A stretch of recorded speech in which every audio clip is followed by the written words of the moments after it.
It's no secret that Liverpool have been really struggling this season. However, after their 2-0 win over Newcastle, I believe that they've turned a corner. I think they've rediscovered a form and a way of playing that's going to propel them up the table to hit those Champions League spaces. And that's exactly what we're doing today. We're going to be looking at how they have changed and what they have done so well to turn that corner. Please make sure you like the video and subscribe, it really would mean a lot. But now let's talk about why I believe Liverpool will make top 4.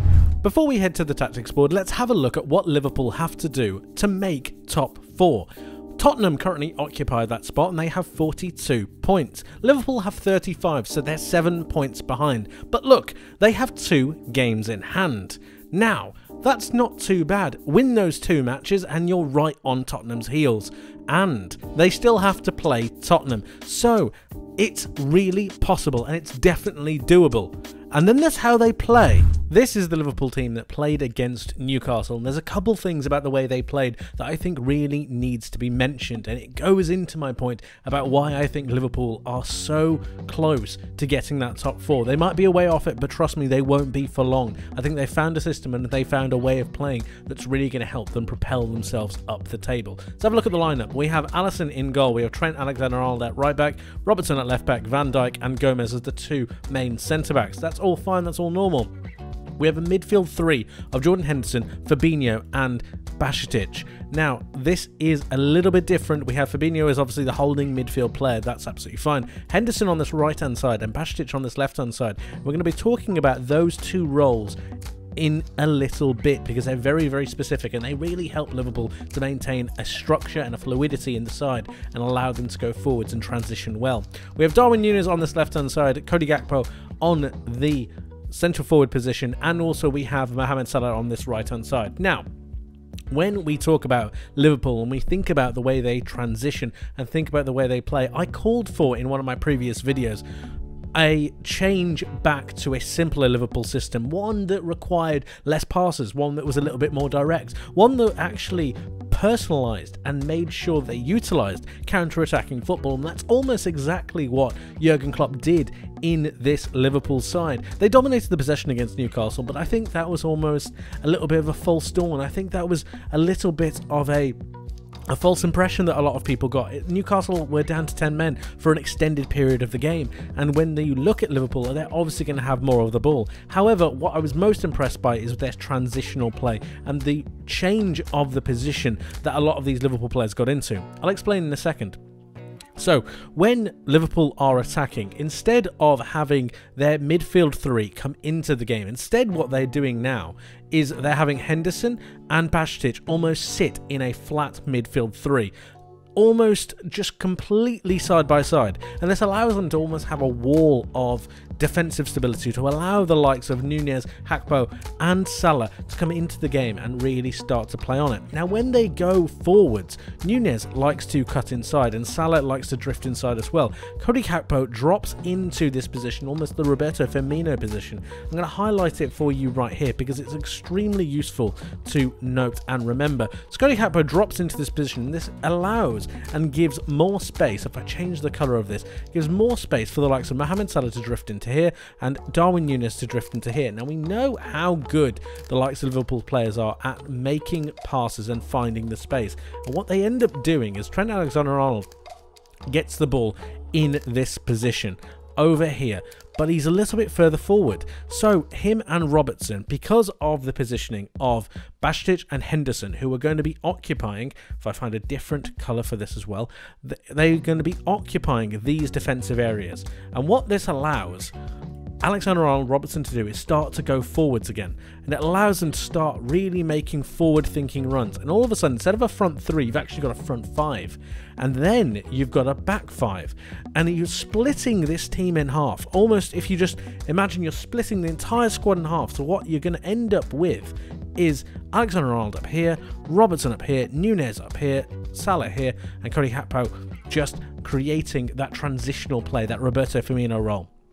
And then you can see you have 5 attackers and 5 defenders. Generally, a lot of teams will do this, but it's the first time that I've seen Liverpool really start to implement it in this game. And it was the game against Newcastle, which I was extremely impressed that they managed to actually get it into the game. Darwin Núñez is always a threat. We know his pace to go into the box, and Salah is exactly the same. Now, one of the reasons why this game was so crucial was because they would manage to get Salah into attacking positions in and around the box, much closer to goal. Previously, we've seen him out on this right-hand touchline, and just hasn't really worked. He's been hugging the touchline far too much. You need him infield. Same with Darwin Núñez. We know that they can get on the ball. We know they're extremely fast and pacey. We also know that the likes of Trent Alexander-Arnold and Andy Robertson are brilliant at playing those crosses from deep into those channels.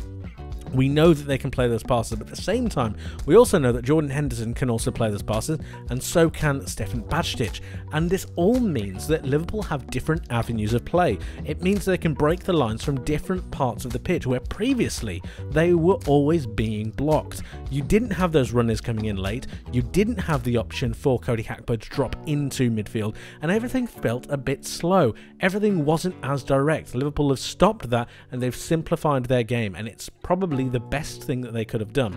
Now, the problem that Liverpool had in the start of the season when Trent Alexander-Arnold and Andy Robertson went forwards was when they started to occupy these attacking areas to help Salah, Núñez and Gakpo.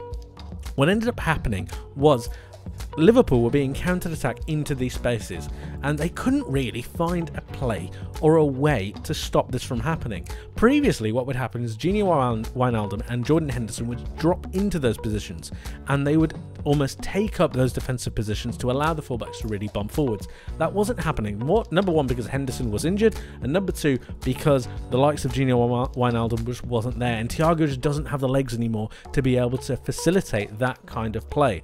Thankfully, they found an absolute gem in Stefan Bajcetic, who is able to really drop into this position, and this gives Liverpool the option of having some extra defensive cover. It also means they have a balance in the team. If I cut this in half, you can see the balance in this Liverpool side.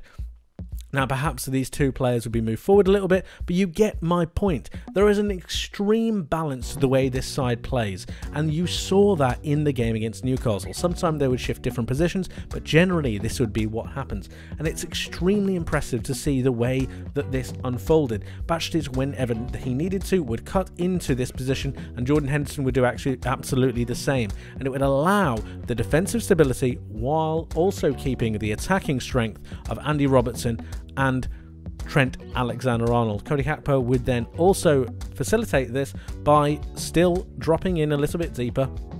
We can have that again. He would still drop in a little bit deeper and just take up that position. What happened then is that they would get the ball and they would be able to transition it extremely quickly through the lines, through midfield, either through Gakpo, or Fabinho would find the likes of Andy Robertson, or he would find the likes of Trent Alexander-Arnold, who would be able to play passes into the box. And it was these crosses that became extremely difficult for Newcastle to defend, and it also gave Liverpool an extreme edge, which meant that they both kept their attacking threat, but not only keeping their counter-attacking threat, they also had a threat from wide areas, they had a threat from the middle, and it just became so much more difficult to defend. But at the same time, keeping that defensive solidity because of these two central midfielders taking up the position of the fullbacks. A brilliant, simplified system that allows Liverpool to be both defensively sound and attacking, and just keeping that attacking intent going forwards. And it's this, among some other things, as well as the likes of new players coming back in, the likes of Diogo Jota, the likes of Luis Diaz. The ability to be able to then switch in these players to get this system going is extremely important. And all of this put together means that Liverpool are a completely different animal. They're a completely different beast. And they go from being some kind of team that is almost too easy to break down to one that is both defensively solid but also extremely dangerous, both on the counter-attack and with the ball when they want to build up play. It's very good signs for Liverpool, and these are just a couple of ways in which they've managed to transition their game through simplicity, counter-attacking, and a little bit of defensive edge in positioning. Brilliant. They're going to improve going forwards. This, coupled with the idea that players are going to be returning, the likes of Luis Diaz, the likes of Diogo Jota and Virgil van Dijk, who helped create that Liverpool game against Newcastle, but it's also Jurgen Klopp, who has been here and done it before.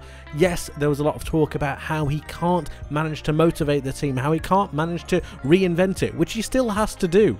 But there's key elements within this Liverpool side that have a tenacity and a drive to go forwards. And I believe with Jurgen Klopp at the helm, I don't think anything is out of the realms of possibility. Remember, we're only just halfway through into the season, and I've got a feeling Liverpool are just getting started. You wouldn't bet against them, would you? That's it for today, guys. Thank you ever so much for watching. I hope you enjoyed. If you did, please leave the video with a like and subscribe if you haven't for more content like this coming very soon. Make sure you hit that notification bell as well. You don't want to miss what's coming up in the near future. And let me know your thoughts in the comment section below on Liverpool and whether you believe they will get top 4. Let me know what you're thinking and why you believe they will or will not do it. I would love to hear from you. But like I said, that's it from me for today. Thank you ever so much for watching. I hope you have a wonderful rest of your day. I hope you have a wonderful rest of your week, and I hope to see you in the next one. But until then, my friends, take care of yourselves and bye bye.